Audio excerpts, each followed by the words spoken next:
Je m'appelle Camille Bertrand et, 6 mois après que mes parents ont laissé mes enfants manger à même le sol comme des chiens errants, j'ai vendu la maison dans laquelle ils vivaient, juste sous leur nez. Alors qu'ils se tenaient sur le trottoir, regardant des inconnus visiter leur foyer adoré, j'ai simplement regardé Manon et j'ai dit, maintenant, tu sais ce que ça fait d'être laissé pour compte. Avant de vous raconter comment tout a commencé, dites-moi, d'où regardez-vous cette vidéo? Dites-le moi dans les commentaires. Et si vous avez déjà dû fixer des limites avec votre famille, je veux entendre votre histoire aussi. Parlons de ce qui se passe quand on dit enfin c'est fini. C'était un jeudi soir, une pluie printanière embuait les fenêtres, le genre de pluie qui donne à l'air une odeur de bitume mouillé et de vieux regrets. Je me tenais dans le salon de mes parents, retenant mon souffle comme si cela pouvait atténuer le coup. Mes 2 enfants, Arthur, 8 ans, et Léa, 6 ans, étaient assis tranquillement sur le canapé, habillés et prêts avec leur sac à dos. Mon mari était en déplacement et, ce soir, j'avais un dîner d'affaires qui n'était pas optionnel. Je travaillais depuis des mois sur un accord de partenariat qui pourrait faire basculer toute ma carrière. Une soirée, juste une. Papa, j'ai juste besoin que maman et toi gardiez un œil sur eux pendant quelques heures, dis-je doucement, essayant de ne pas paraître désespéré, même si je l'étais. Je serai de retour avant 22 heures. Ils seront probablement endormis avant même que vous ayez à faire quoi que ce soit. Mon père, Laurent, s'adossa dans son fauteuil relax comme si je venais de lui demander de porter des parpaings en haut d'une montagne. Tu espères qu'on va garder les mioches de quelqu'un d'autre, railla-t-il, sans même lever les yeux du match à la télé. Ma mâchoire se crispa. Ce sont vos petits-enfants. Ce qui ne fait pas de mon problème, marmonna-t-il. Maman, perchée sur le bord de son fauteuil avec son éternel verre de vin blanc, laissa échapper un long soupir théâtral. Nous sommes trop vieux pour ces bêtises, Camille. Faire du babysitting à notre âge. Je suis désolé, ma chérie, mais ce n'est tout simplement pas juste. Ils avaient tous les 2 au début de la soixantaine, retraités anticipés grâce à une bonne partie de mon salaire qui aidait à payer leur crédit immobilier ces dernières années. L'ironie était cuisante. À l'autre bout de la pièce, Manon, ma sœur cadette, était affalée sur le canapé d'angle, faisant défiler son téléphone, un pied coincé sous l'autre comme si elle était propriétaire des lieux. Son ton était mielleux quand elle parla, mais ses yeux ne quittèrent jamais son écran. Pourquoi tu n'embauches pas une babysitter comme nous tous? Je la regardais, essayant de garder une voix égale. Parce que c'est à la dernière minute et tu sais à quel point il est difficile de trouver quelqu'un de confiance. Elle leva enfin les yeux. Ça ressemble à une mauvaise planification, selon moi. C'en était trop. Mon rythme cardiaque s'accéléra, comme c'est le cas quand on réalise que quelqu'un n'est pas simplement réticent à aider, mais qu'il apprécie votre difficulté. Manon n'avait pas de travail. Elle avait 3 enfants et une nounou à plein temps, courtoisie des cadeaux de retraite anticipés de nos parents. J'avais aidé à payer la première année de garde de ses enfants pour qu'elle puisse se remettre sur pied. C'était il y a 4 ans. Je me tournai vers mes enfants. Allez prendre vos manteaux. Léa me regarda avec ses grands yeux bruns, son pouce toujours coincé près de sa bouche. On vient avec toi, maman? Non, mon bébé, dis-je doucement. Vous ne restez pas ici ce soir. Est-ce que tata Manon va jouer à des jeux avec nous? Demanda Arthur avec espoir. Manon ricana. Ouais, non, j'ai des projets. Je regardai à nouveau mes parents. Je ne vous demande pas de les élever. Je demande une soirée. J'ai soutenu cette famille pendant des années. Le moins que vous puissiez faire est de m'aider pour cette fois. Papa ne répondit pas, maman prit une autre gorgée de vin. Et Manon se contenta de sourire avec suffisance. Je me penchai, embrassai la joue douce de Léa, puis celle d'Arthur. Soyez sage, chuchotai-je, la gorge serrée. Alors que je me dirigeais vers la porte, les mains tremblantes, ma mère cria, ne sois pas dramatique, Camille. Tu as choisi cette vie. Je marquai une pause d'1 seconde, mais je ne me retournai pas, ouais, dis-je. Je l'ai choisi. Et je suis sur le point de choisir différemment. Dehors, la pluie avait redoublé, froide et cinglante. Je me glissai derrière le volant, mis la voiture en route et ne regardai pas en arrière. Mais alors que je m'insérais sur l'autoroute en direction du centre-ville, mon cœur restait emmêlé dans ce salon, coincé entre l'espoir de mes enfants et la cruauté de ma famille. Ce soir, j'allais conclure une affaire importante. Mais ce dont j'avais vraiment besoin, c'était de fermer la porte sur cette dynamique toxique. Le temps d'atteindre la voie rapide, la silhouette de la ville avait commencé à scintiller, une fenêtre à la fois, s'illuminant comme des lucioles. Les immeubles du centre-ville paraissaient toujours magnifiques après la pluie. Verre et béton baignés d'argent, rue glissante reflétant les néons en rubans fracturés. Mais à l'intérieur de ma voiture, tout ce que je voyais était rouge. Pas les feux stop devant moi, mais ce rouge apaisant et silencieux. Le genre qui commence derrière vos côtes et remonte dans votre gorge quand vous en avez finalement assez. J'ajustai mon rétroviseur et croisai mon propre regard une seconde. Fatigué, affûté, triste. Ils ne peuvent pas garder mes enfants pour une soirée, marmonnai-je pour moi-même, les doigts se resserrant autour du volant jusqu'à ce que mes jointures blanchissent. Après tout ça. Ce n'était pas rhétorique. Je le dis à voix haute comme si les mots pouvaient aider à donner un sens à tout cela. Comme si j'espérais encore qu'il existait une version de mes parents qui ne s'était pas complètement calcifiée dans l'égoïsme. Mais le calcul était simple. J'avais remboursé leur deuxième hypothèque il y a 3 ans quand la pension de papa avait pris un coup. C'est temporaire, avait-il dit. Juste le temps qu'on se remette sur pied. J'avais couvert les dettes de carte de crédit de Manon 2 fois. Une fois quand elle a quitté son emploi à la boutique de mariage pour essayer quelque chose de nouveau. Et une fois quand sa nouvelle chose s'est avérée être une vente pyramidale de produits de beauté qu'elle a abandonné après 2 mois. Pas de carte de remerciement, pas d'offre de remboursement, juste plus de sentiment d'admissibilité. Et pourtant, je continuais à être présente.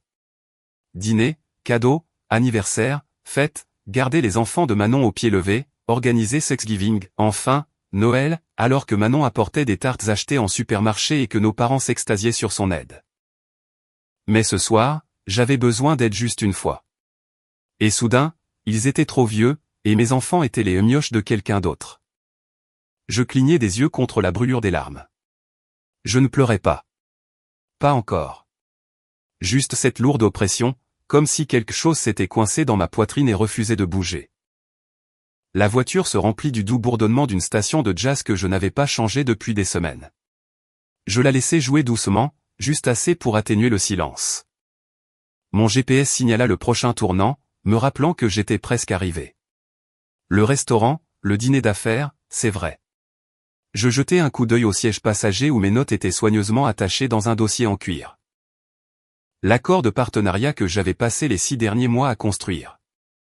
Une fusion marketing stratégique avec une firme 2 fois plus grande que la nôtre, qui placerait enfin notre agence boutique sur le radar national. Si ce soir se passait bien, je décrocherais le rôle d'associé principal. Et pourtant, tout ce à quoi je pouvais penser était la petite voix de Léa demandant si Manon jouerait avec eux. Les yeux pleins d'espoir d'Arthur, comme si peut-être ce soir serait la fois où Mamie dirait oui. Pourquoi devait-il demander? Pourquoi cet amour n'était-il pas automatique? Le restaurant apparut, brillant d'or à travers le pare-brise maculé de pluie. Élégant, poli, tout comme je m'étais habillé ce soir. Tailleur bleu marine élégant, créole en or, les bons talons que je réserve pour les réunions sérieuses et les impressions encore plus sérieuses. Je me glissai vers le valet, remis les clés et restai sous l'auvent un instant, laissant l'air de la ville rafraîchir mon visage. Une grande inspiration, souris, Camille, me chuchotai-je, forçant un sourire répété. Ce soir, tu n'es pas une fille. Tu n'es pas une sœur. Tu es celle qui conclut l'affaire. À l'intérieur, la chaleur du restaurant m'enveloppa comme du velours, lumière tamisée, boiserie, le murmure sourd de conversation qui coûtait plus cher par mot que les frais de scolarité de mes enfants. Je repérai mon PDG près de l'entrée du salon privé, discutant avec les partenaires potentiels. Je me glissai dans le rôle sans effort, saluant tout le monde, serrant des mains, tissant du charme avec précision. Des années d'expérience m'avaient appris à compartimenter. Mais même alors que la soirée s'écoulait, que le vin coulait, que les compliments s'échangeaient, que les rires étaient mis en scène comme des décors de théâtre, je me surpris à dériver. Entre 2 bouchées de tartare de thon et de plaisanteries de salle de réunion, mon esprit vagabondait vers ce salon. Vers la façon dont les lèvres de Manon s'étaient légèrement retroussées quand elle avait dit « mauvaise planification ». Vers la façon dont mon père n'avait même pas levé les yeux du match. « Tu as choisi cette vie », avait dit ma mère. Oui, je l'avais choisie. J'avais choisi de construire une carrière quand personne ne croyait que je pouvais le faire. J'avais choisi la stabilité même quand cela signifiait des nuits tardives, de la culpabilité et des sacrifices. J'avais choisi de rester forte quand tout autour de moi, surtout la famille, semblait fragile et conditionnel. Mais je n'avais jamais choisi d'être utilisé. Et peut-être, pensais-je alors que le serveur débarrassait nos assiettes et que l'accord penchait vers un oui, peut-être qu'il était temps d'arrêter de les laisser prétendre que je l'avais fait. Il était près de 22h30 lorsque je revins dans l'allée. La lumière du porche était éteinte, les stores baissés. Toute la maison semblait endormie depuis des heures, ce qui, pour être honnête, était ce que j'espérais. Peut-être que les enfants étaient déjà bordés, en sécurité et au chaud. Peut-être, malgré la tension, que mes parents avaient trouvé une once de décence pour une soirée. Mais au moment où je franchis la porte d'entrée, ce fragile espoir vola en éclats. L'odeur me frappa en premier. Pizza au micro-ondes et vin bon marché. Puis vint le son, un rire distant, un tintement de verre, le bourdonnement de la télé-réalité venant de la salle familiale. Je posai mon manteau sur le porte-manteau et avançai, mes talons silencieux sur le parquet usé. En tournant le coin vers la salle à manger, je me figeai. Arthur et Léa étaient assis par terre, jambes croisées, leur dîner étalé sur de fragiles assiettes en carton. Pas de set de table, pas de chaise, pas de serviette. Leurs briques de jus de fruits étaient posées à côté d'eux, non ouvertes. Pendant ce temps, à quelques mètres de là, les 3 enfants de Manon et Mia, Maxime et bébé Noémie étaient perchés à la table de la salle à manger, assiettes soigneusement disposées, serviettes en tissu plié, petites fourchettes et couteaux placés juste comme il faut. Même Noémie avait son assiette de tout petit fixée sur un rehausseur, sa petite main agrippant une cuillère alors qu'elle projetait de la compote de pommes dans ses boucles.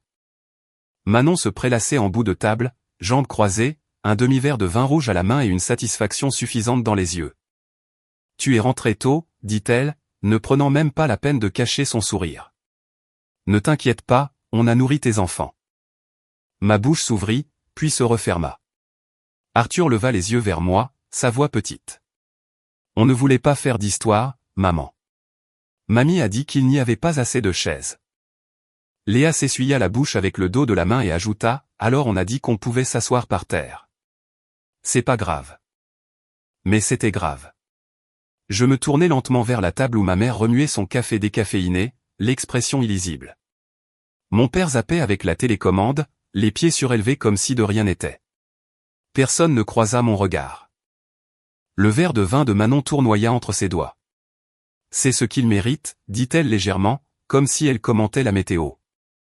Peut-être que la prochaine fois, tu planifieras mieux. » Je sentis les mots atterrir quelque part au fond de ma poitrine, non pas comme une gifle, mais comme un scalpel. Froid, précis, conçu pour blesser sous la surface. Je regardais à nouveau mes enfants. Les cheveux de Léa frisaient à cause de l'électricité statique. Arthur avait une tache de tomate sur sa chemise. Tous deux étaient assis poliment, trop poliment, dans une maison qui venait de leur dire qu'ils n'étaient pas les bienvenus à table. Et personne n'avait levé le petit doigt pour arrêter ça. Ni ma mère, ni mon père, ni même la sœur dont les enfants léchaient maintenant du chocolat sur des cuillères fantaisie que j'avais achetées à Noël dernier. Je n'ai pas crié. Je n'ai pas hurlé. Au lieu de cela, je me suis agenouillé près de mes enfants et j'ai dit doucement, on rentre à la maison. Arthur cligna des yeux. Mais on est à la maison. Non, mon chéri, dis-je en écartant les cheveux du front de Léa. Plus maintenant. Je les aidai à rassembler leurs sacs à dos et leurs vestes légères. Aucun des enfants ne dit un mot. Ils bougeaient avec le silence lourd des enfants qui savaient instinctivement que quelque chose s'était brisé ce soir-là, et que ce n'était pas de leur faute. Manon leva son verre dans un simulacre de toast alors que je passais. Merci pour le dîner, sœurette. Je ne lui jetai même pas un regard. Alors que je conduisais mes enfants dans l'air frais de la nuit, la voix de ma mère traîna derrière moi avec un mordant familier. Camille, ne sois pas dramatique. Mais je fermais déjà la porte. Dans la voiture, Arthur chuchota, tu es fâché contre mamie. Non, dis-je en attachant la ceinture de sécurité de Léa avec des mains tremblantes. J'ai fini d'être fâché. J'ai juste fini. Le trajet de retour fut silencieux. Léa s'endormit avant que nous n'atteignions l'autoroute, le pouce contre sa joue. Arthur regardait les lumières de la ville défiler, le regard lointain. Je me garai dans notre allée et coupai le moteur. Pendant un moment, je restais là à regarder la lumière du Porsche que j'avais laissé allumer. La lueur jaune rassurante réchauffant le chemin vers la porte d'entrée. Mes mains tremblaient. Pas de rage, mais de clarté. Quelque chose avait changé ce soir. Subtilement, mais de manière irréversible. J'avais vu la vérité dans ce salon, le choix que ma famille avait fait de montrer à mes enfants qu'ils n'étaient pas les bienvenus. La facilité avec laquelle ils les avaient humiliés en mon absence, et la certitude suffisante que, comme toujours, je l'accepterais. Mais ils avaient mal calculé. Ce n'était plus seulement à propos de moi. C'était à propos d'eux, mes enfants. Et j'allais leur apprendre quelque chose que les enfants de Manon n'apprendraient jamais dans cette maison, on ne s'assoit pas par terre pour des gens qui ne font pas de place à la table. Le lendemain matin, la lumière du soleil se déversait à travers les grandes fenêtres de mon bureau à domicile. Brillante et presque offensivement joyeuse, comme si l'univers n'avait pas vu mes enfants dîner par terre la veille. J'étais assise à mon bureau en pyjama de soie, café intact à côté de mon clavier. La maison était calme. Arthur et Léa dormaient encore à l'étage. Pour une fois, je ne m'étais pas précipité pour les réveiller. J'avais prévenu le travail que je serais en retard, non pas parce que je ne pouvais pas gérer une salle de réunion, mais parce qu'aujourd'hui exigeait quelque chose de plus froid. J'ouvris mon ordinateur portable et me connectai à mon tableau de bord bancaire, 4 comptes, 2 cartes de crédit conjointes, un accord de prélèvement automatique pour les charges de mes parents, une carte secondaire au nom de Manon, temporaire. Avait-elle dit il y a 2 ans quand son idée de boulangerie avait échoué? Temporaire. Je fixais les chiffres. Pendant des années, je m'étais convaincu que c'était de la générosité, que j'étais la stable, la capable, la fille qui pouvait en supporter plus. Mais la nuit dernière avait clarifié quelque chose de douloureux. La générosité sans respect n'est qu'une permission d'être utilisée. Je cliquais sur la première carte de crédit. Utilisateurs autorisés, Laurent Bertrand, Élise Bertrand, Manon Bertrand. Ma mâchoire se crispa. Je survolai l'option « Supprimer l'utilisateur autorisé ». Une fenêtre de confirmation apparut. « Êtes-vous sûr ?»« Oui », chuchotai-je. Clique Laurent supprimé. Clique Élise supprimé. Manon. Je marquai une pause pour respirer, puis cliquai. Parti. Carte suivante. Répéter. Puis je naviguai vers les paramètres de prélèvement automatique. Électricité des parents, annulé. Internet des parents, annulé. Complément d'assurance auto de Manon, annulé. Chaque clic ressemblait moins à une vengeance qu'à une correction. Comme ajuster quelque chose qui penchait depuis des années. Au moment où je finis, le café à côté de moi avait refroidi. Mon téléphone vibra 1 fois, 2 fois, puis de manière répétée. Je n'avais même pas besoin de regarder, mais je le fis. Groupe de discussion familiale, dîner du dimanche cœur rouge. Manon, qu'est-ce qui est arrivé à la carte? Papa, je suis à la pharmacie. C'est refusé. Maman, Camille, est-ce une erreur? Appelle-moi immédiatement. Manon, tu es sérieuse là? Une autre vibration. Manon, je suis littéralement planté là avec 3 enfants et un chariot plein. Papa, le caissier dit autorisation insuffisante. Maman, Camille, c'est humiliant. Je m'adossai lentement dans ma chaise. Humiliant. Le mot résonna comme le fait de s'asseoir par terre avec une assiette en carton. Une autre vibration. Manon, Camille. Je pris mon téléphone. Pour la première fois depuis des années, mes mains ne tremblaient pas. Elles étaient stables. Je tapais calmement. J'imagine que maintenant vous saurez ce que c'est de n'avoir rien de servi à table. 3 points apparurent instantanément. Manon, tu es folle. Papa, après tout ce qu'on a fait pour toi. Je laissai échapper un petit rire sans humour. Tout ce qu'ils avaient fait pour moi. Maman appela. Je rejetai l'appel. Elle appela encore, rejeté. Puis vint le message vocal. Camille, ma chérie, je suis sûr que c'est juste une réaction émotionnelle excessive. Nous avons tous passé une soirée tendue. Il n'y a pas besoin de s'en prendre à nous financièrement. S'il te plaît, arrange ça immédiatement. S'en prendre à eux. C'était intéressant. Je n'avais pas crié. Je n'avais pas menacé. J'avais simplement retiré l'accès à l'argent qui m'appartenait. Un autre message arriva, cette fois de Manon directement. Manon, tu nous punis pour une petite histoire de places assises. Grandis un peu. Je fixai cette phrase. Petite histoire de places assises. C'est ce qu'elle pensait que c'était. Je répondis en privé. Il n'a jamais été question de chaise. Elle répondit presque instantanément. Manon, alors de quoi s'agit-il? Je ne répondis pas tout de suite. Au lieu de cela, je me levai de mon bureau et marchai vers la fenêtre. Dehors, notre rue de banlieue calme semblait exactement la même qu'hier. Des arroseurs qui cliquetaient, un chien qui aboyait 2 maisons plus loin, un jogger passant avec des écouteurs. Rien ne semblait différent, mais tout l'était. Mon téléphone vibra encore. Papa, tu as prouvé ton point de vue. Réactive les cartes. Prouver mon point de vue. Non, ce n'était pas un point de vue. C'était une limite. Je répondis enfin dans le groupe de discussion. Il s'agit de la façon dont vous avez décidé que mes enfants étaient inférieurs aux vôtres. L'accès financier s'arrête aujourd'hui. Si vous avez besoin d'argent, vous devrez le gagner. Silence. Pas de point de suspension indiquant une écriture. Pas d'indignation immédiate. Juste le calme. Et dans ce silence, quelque chose de subtil changea. Pour la première fois, il ne contrôlait pas le récit. Il ne pouvait pas me faire culpabiliser avec des voix haussées ou me rejeter avec sarcasme parce que l'argent avait toujours été la laisse invisible, et je venais de la couper. À l'étage, j'entendis des pas doux, la porte d'Arthur s'ouvrir. Maman, appela Théil d'une voix ensommeillée. Je verrouillai mon téléphone et fermai l'ordinateur portable. Oui, mon bébé. On peut avoir des pancakes aujourd'hui. Je souris doucement. Ouais, dis-je. On peut absolument. Alors que je sortais de mon bureau vers la cuisine, mon téléphone vibra une dernière fois. Maman, il faut qu'on parle. Oh, je savais qu'on le devait. Et cette fois, ce ne serait pas à leurs conditions. 2 jours passèrent. 2 jours de matin calme avec les enfants.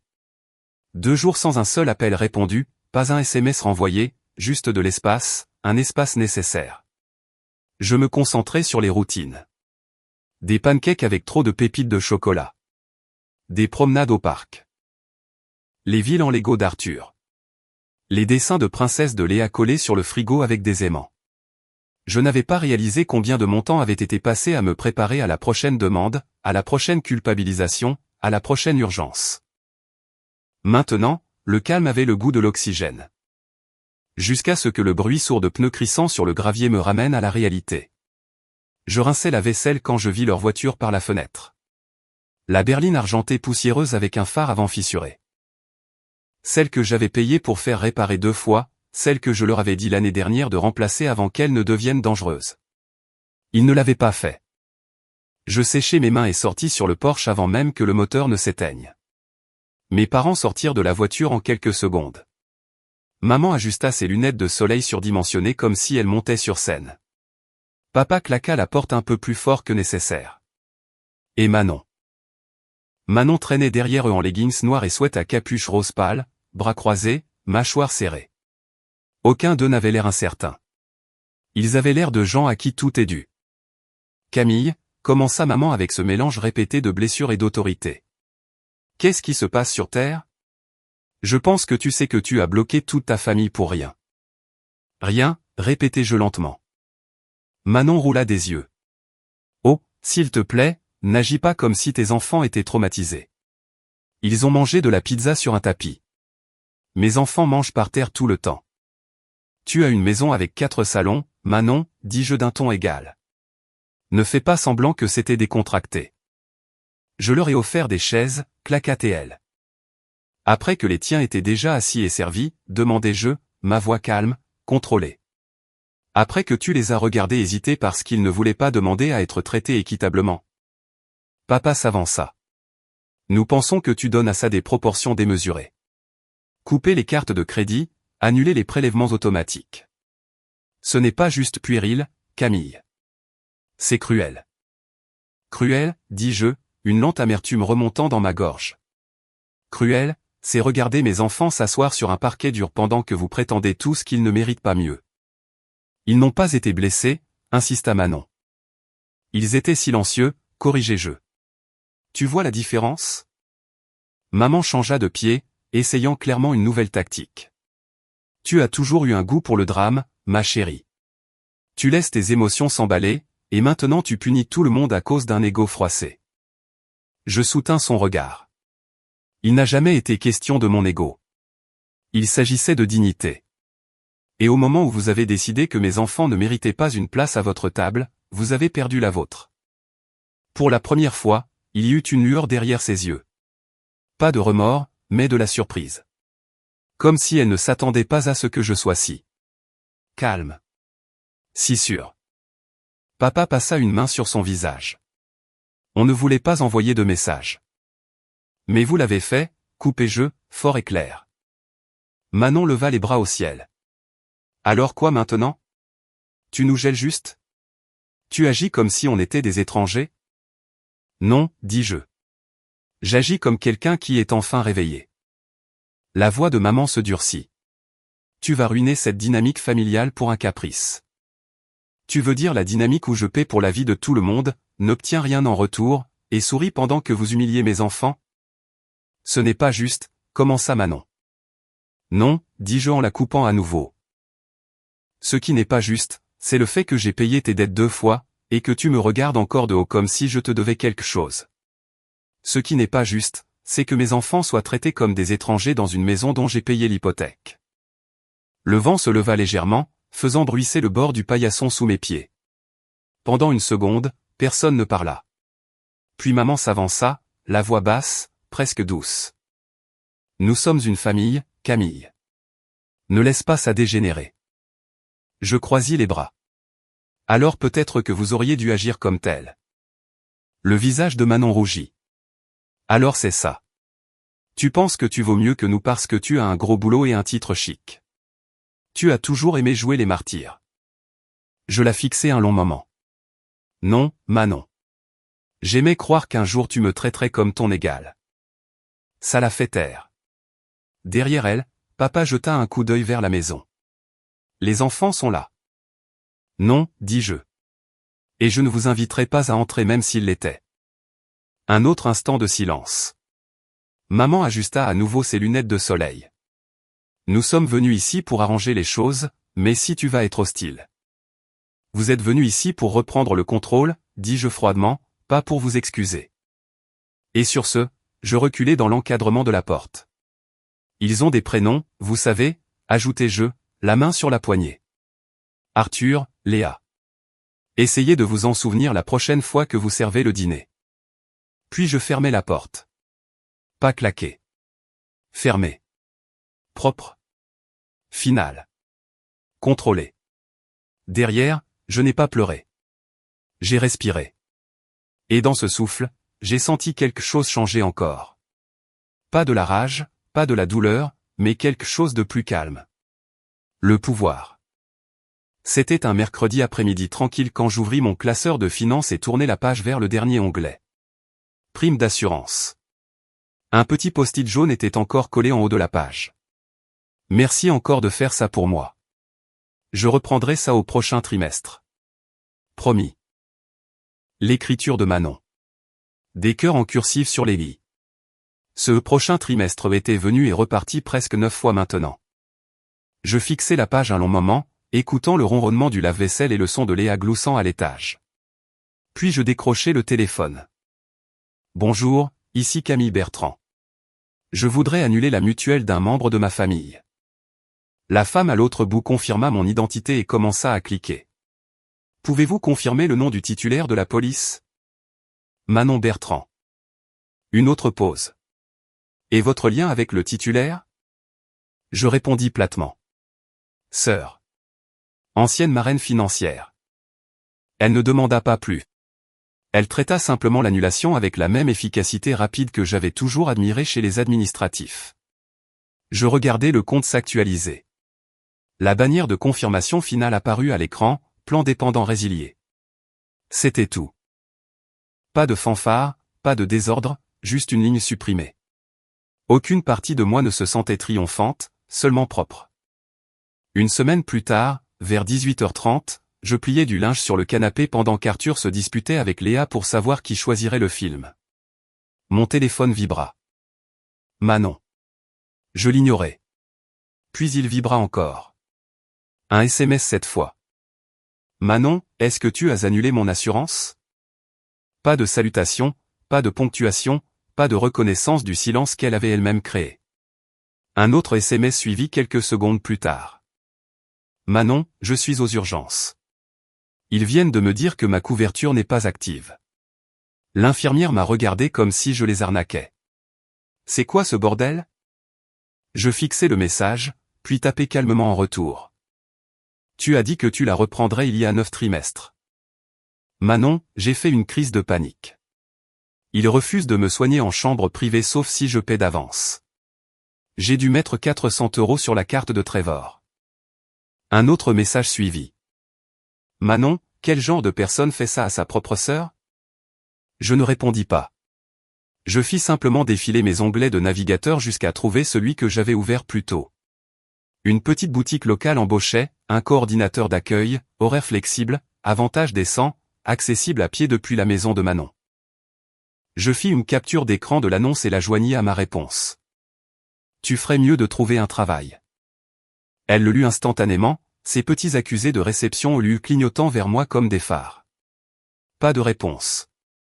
Je m'assis sur le canapé, pliant la dernière paire de minuscules chaussettes et écoutant le son des enfants s'installant pour la soirée cinéma. Il n'y avait aucune satisfaction à savoir qu'elle avait été embarrassée. Il y avait seulement un changement d'équilibre, une correction attendue depuis longtemps d'un système qui était tordu depuis le début.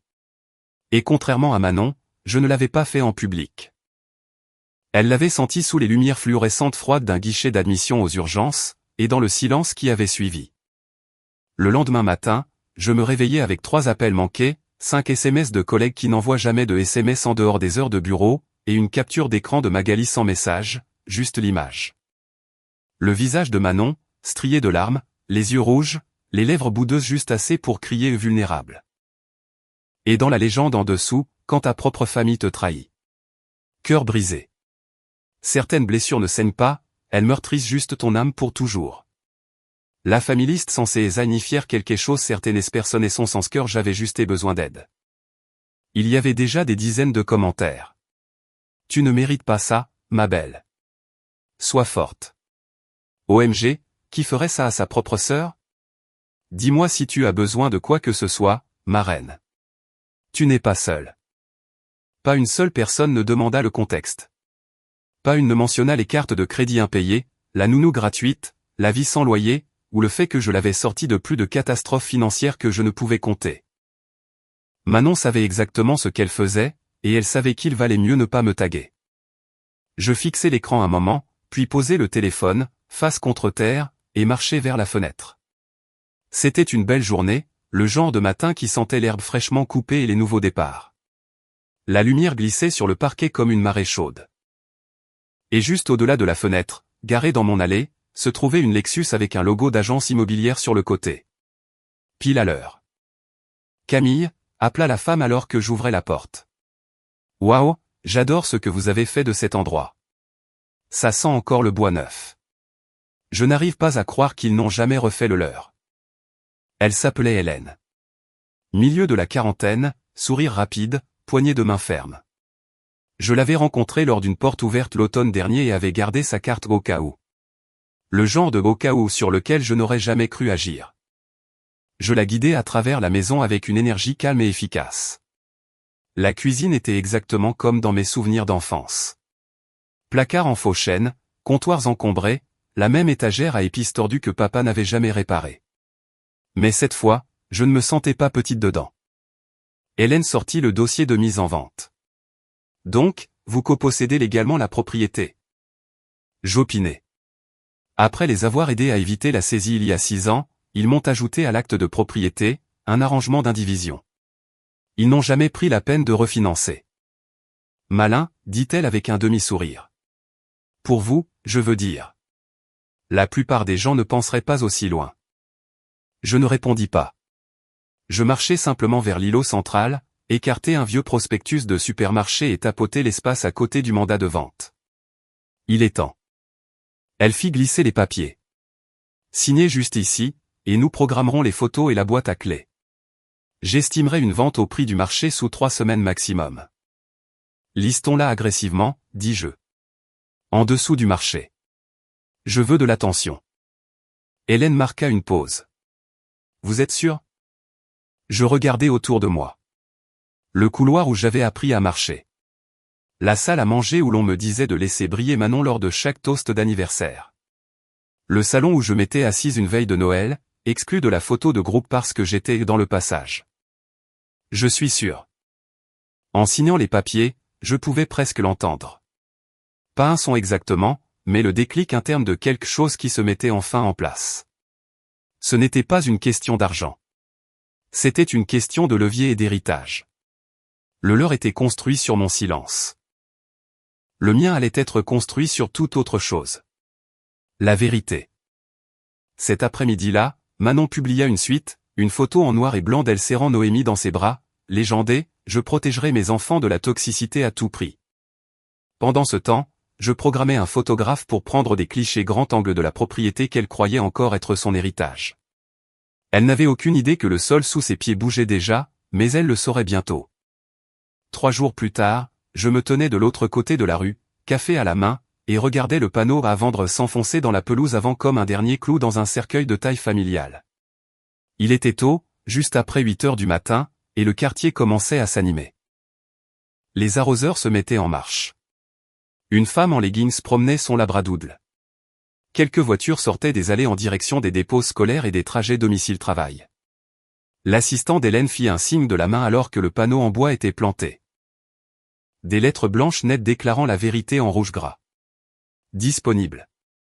Cela semblait propre, comme si une fenêtre avait enfin été ouverte dans une pièce qui sentait le déni depuis trop longtemps. Je me tournai pour partir, satisfaite. Mais je n'atteignis pas le bout de la rue avant que le premier email ne frappe ma boîte de réception. Objet, cesse cette folie. Je n'avais pas besoin de lire le nom de l'expéditeur pour savoir qui c'était. Je l'ouvris quand même. Camille, nous sommes absolument consternés par ton comportement. Vendre cette maison, l'héritage de notre famille, sans discussion appropriée est non seulement cruel, mais peut-être illégal.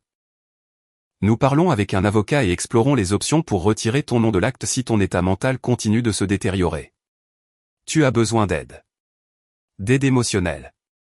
Ce n'est pas ainsi que les gens sains se comportent. Si tu as encore un peu de dignité, enlève ce panneau avant d'aggraver la situation. Pas d'amitié, maman. Non. S'il te plaît, parle-nous. Juste des accusations et de la projection. Emballé dans un sentiment de droit absolu. Je le marquai comme non lu et le classai dans un dossier que j'avais déjà nommé « Guerre émotionnelle ».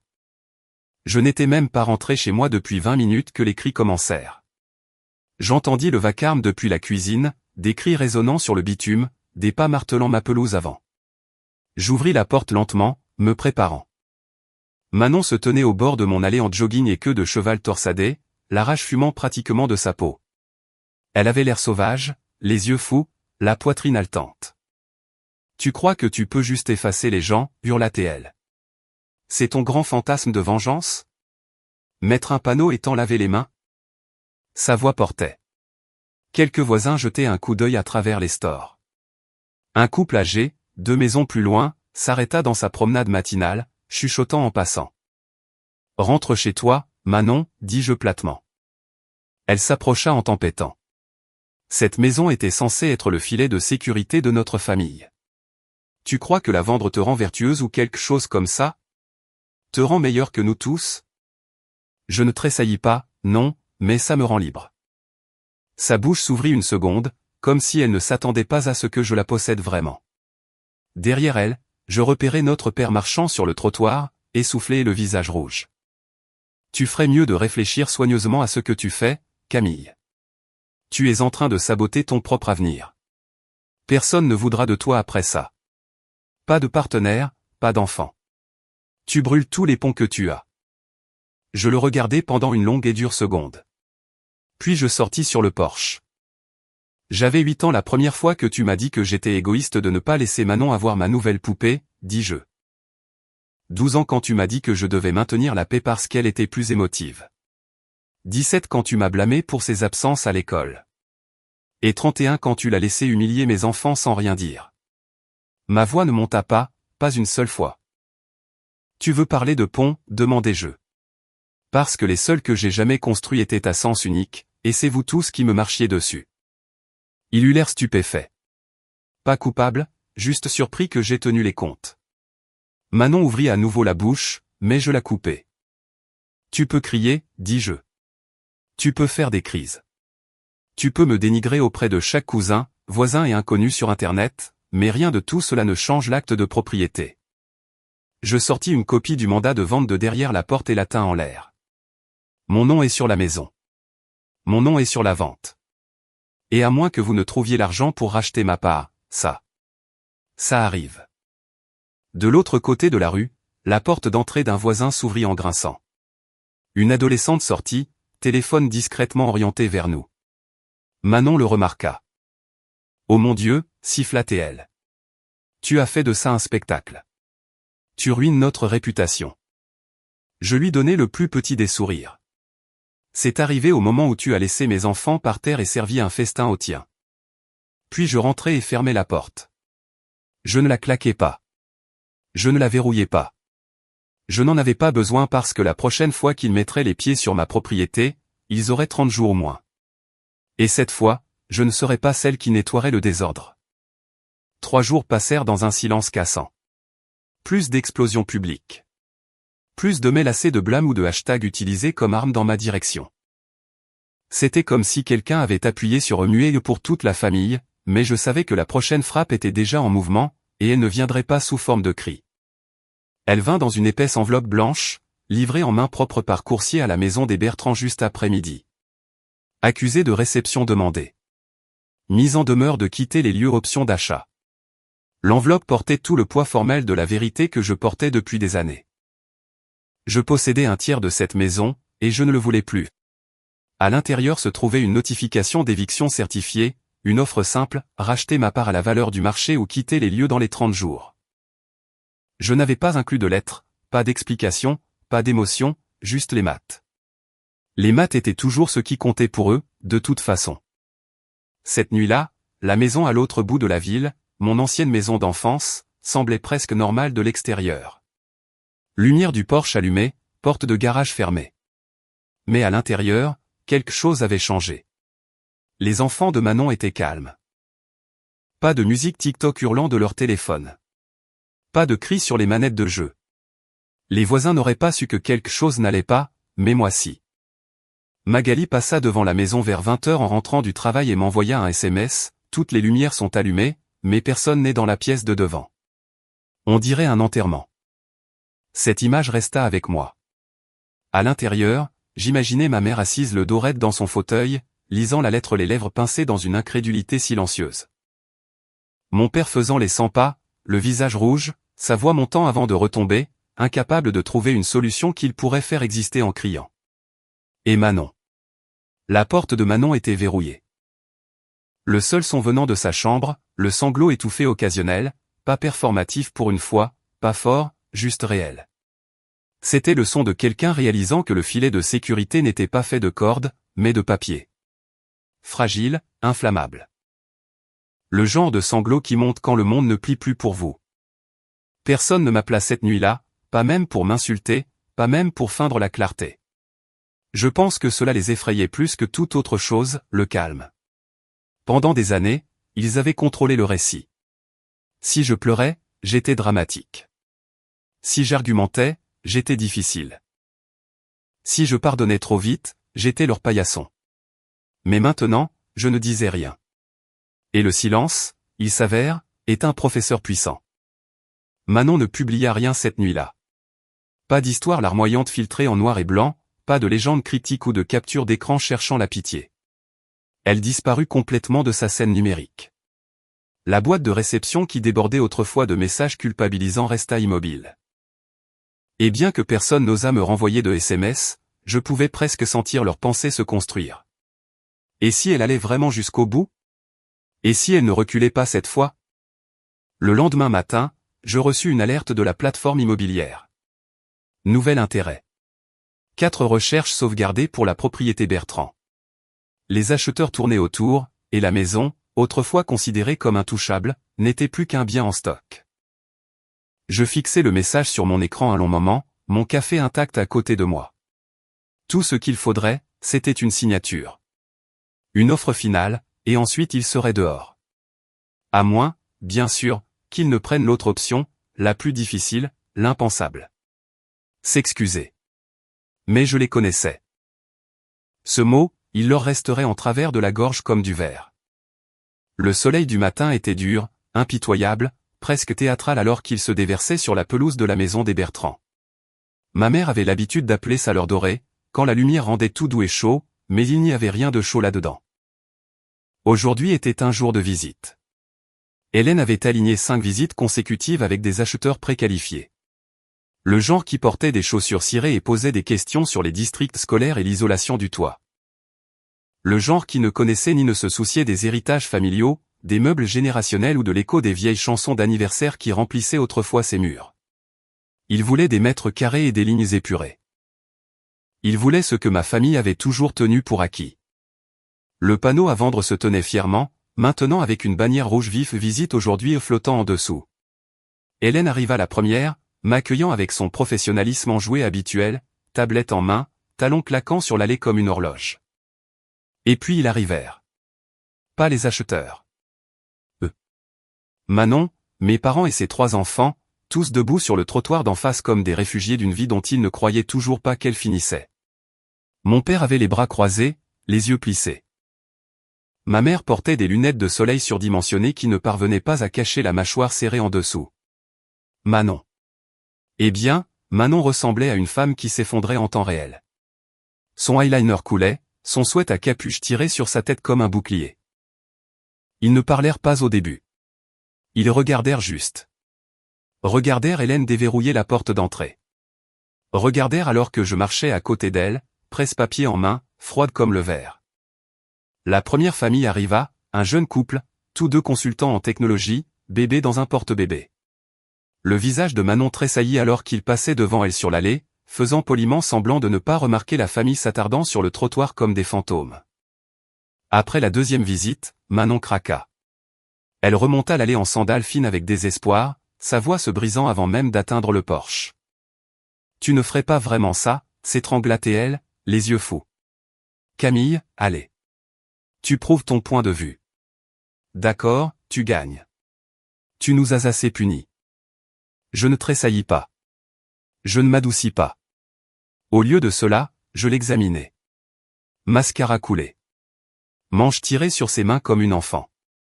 Et je laissais le silence s'étirer juste assez longtemps pour la mettre mal à l'aise. Puis je parlais, ma voix basse et égale. Tu as laissé mes enfants par terre. Elle cligna des yeux. J'étais au travail à essayer de construire quelque chose, et toi, ma sœur, tu t'es assise pendant que mes enfants étaient humiliés parce qu'ils étaient les miens. Tu as regardé ça arriver. Sa bouche s'ouvrit puis se referma. Et maintenant, continuai-je, jetant un coup d'œil derrière elle vers le carré d'herbe brûlé par le soleil qu'ils avaient tous revendiqué comme leur terrain du matin. Tu es dans la poussière. Manon se tourna comme pour faire appel à nos parents, mais aucun ne s'avança. Ma mère fixait obstinément ses chaussures. Mon père changea de pied, mais ne dit rien. Tu as prouvé ton point de vue, chuchota Manon. Qu'est-ce qu'on est censé faire? Débrouillez-vous, répondis-je. Comme j'ai toujours dû le faire. Une autre voiture s'engagea dans l'allée. Une femme d'âge moyen en blazer ajusté sortit, serrant la main d'Hélène. La voix de Manon baissa. Il y a des enfants ici, Camille. Les miens. J'inclinai la tête. Tu aurais dû y penser avant de décider que les miens ne comptaient pas. Ça porta coup. Je le vis à la façon dont ses épaules s'affaissèrent. La façon dont ses mains tressaillirent sur ses côtés comme si elle cherchait quelque chose de la dignité peut-être, ou l'avantage sur lequel elle avait toujours compté. Mais cet avantage avait disparu.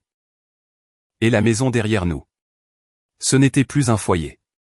C'était un inventaire immobilier. Un rappel tangible que je n'avais pas besoin d'une vengeance qui hurlait. J'en avais juste besoin d'une qui laissait une trace écrite. Alors que Manon reculait sur la pelouse, Hélène se pencha et murmura, « Le prochain acheteur est prêt. Dois-je leur faire visiter les chambres ?» « Absolument, dis-je. Je jetai un dernier coup d'œil à la maison.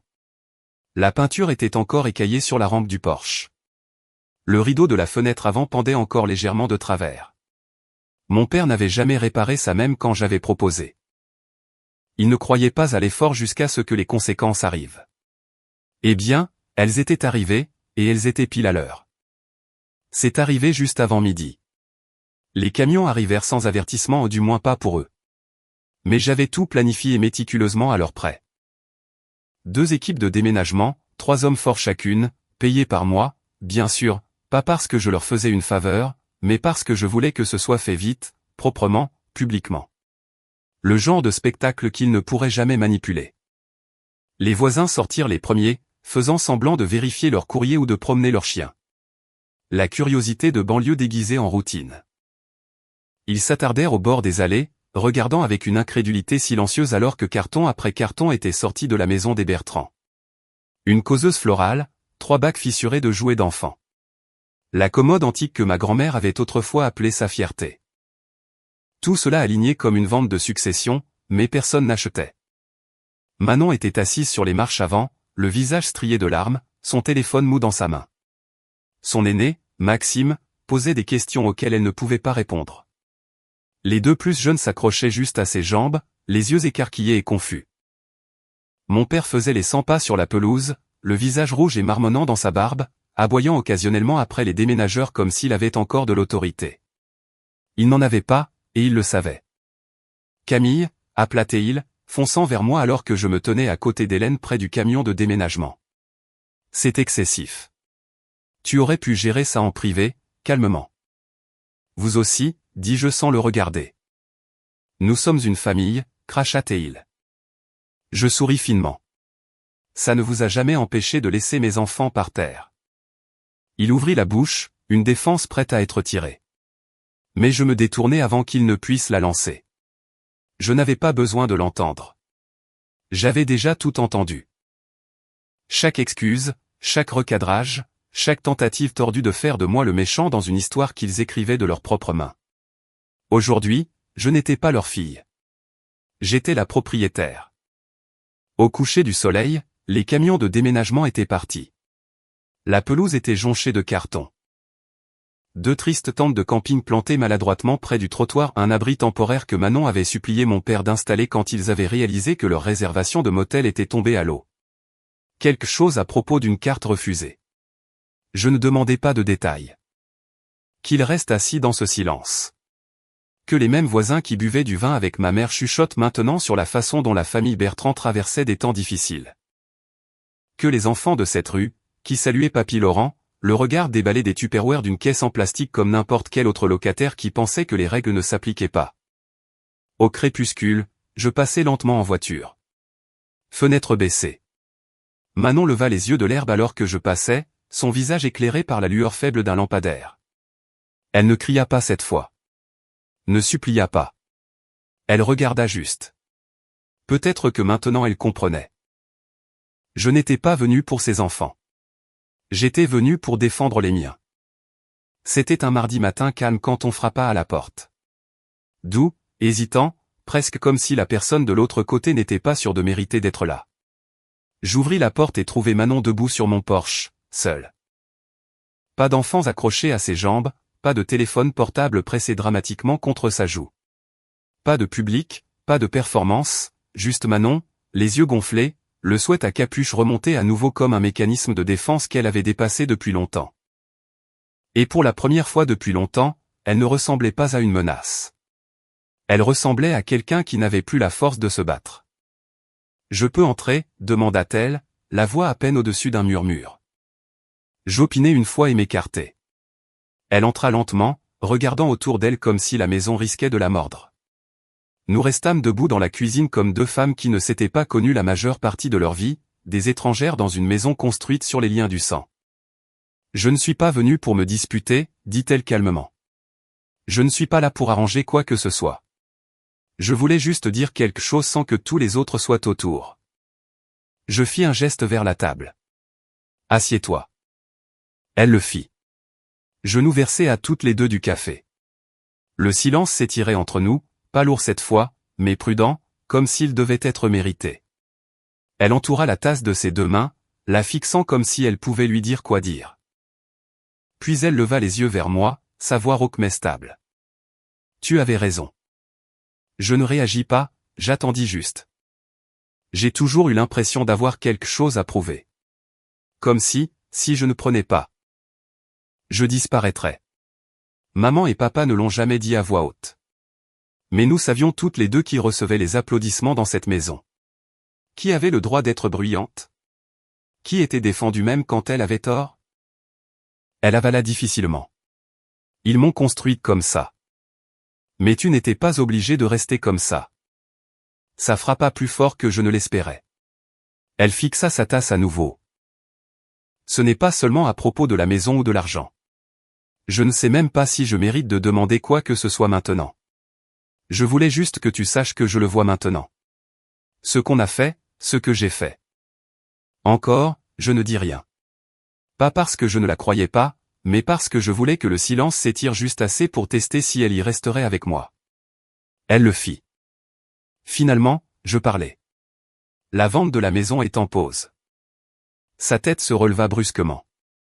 Mais seulement parce que ceci semblait réel, dis-je doucement. Et j'ai eu beaucoup de fausses excuses. Tu n'obtiens pas un laissez-passer parce que tu pleures, mais tu obtiens une chance si tu restes honnête. Les larmes montèrent à nouveau dans ses yeux, mais cette fois elle n'essaya pas de les cacher. Je me levai et pris un mouchoir sur le comptoir, le posai devant elle. Manon, dis-je doucement. Je ne veux pas que tu supplies. Je veux que tu changes. J'essaie, chuchota-t-elle. Pour eux, ajoutai-je. Pour tes enfants, elle acquiesça. Un seul mouvement qui semblait plus solide que n'importe quel paragraphe qu'elle aurait pu me donner. Nous restâmes assises là un moment, buvant du café tiède dans une maison qui, pour une fois, ne ressemblait pas à un champ de bataille. Peut-être que ce ne serait plus un foyer, mais ce n'était plus la guerre. 6 mois plus tard, la maison des Bertrand a l'air différente.